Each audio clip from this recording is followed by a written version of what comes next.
দোয়ায়ে ইউনুস। লা ইলাহা ইল্লা আনতা সুবহানাকা ইন্নী কুনতু মিনাজ জালিমিন। উক্ত আয়াতসমূহ ১,২৫,০০০ বারেরও বেশি পড়তে হয়। একে খতমে ইউনুস বলা হয়। ১০০ বার পড়ার পরে নিম্ন আয়াতসমূহ পাঠ করা। আয়াতটি হল ফাস্তাজাবনা লাহু ওয়া নাজ্জাইনাহু মিনাল গাম্মি ওয়া কাযালিকা নুজিল মুমিনিন।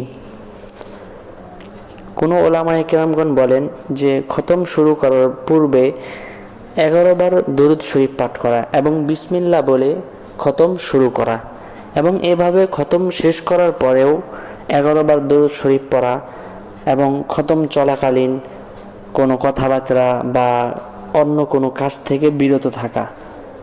এভাবে খতম শেষ করে অত্যন্ত বিনয়ীভাবে আল্লাহ পাকের দরবারে নিজের হাজত পেশ করা। যে হাজতের কারণে, যেই প্রয়োজনের কারণে আপনি এই খতমে ইউনুস পড়তেছেন, সেই হাজতটা অনেক বিনয়ী হয়ে আল্লাহ তাআলার কাছে পেশ করা। আল্লাহ তাআলার কাছে আপনি যদি বিনয়ী হয়ে পেশ করেন, তো আল্লাহ তাআলা অবশ্যই আপনার দোয়াকে, আপনার প্রয়োজনকে মিটাইয়া দিবেন। আল্লাহ তাআলা আমাদের সবাইকে দোয়া ইউনুসের দ্বারা ফায়দা অর্জন করার তৌফিক দান করুক। আমিন।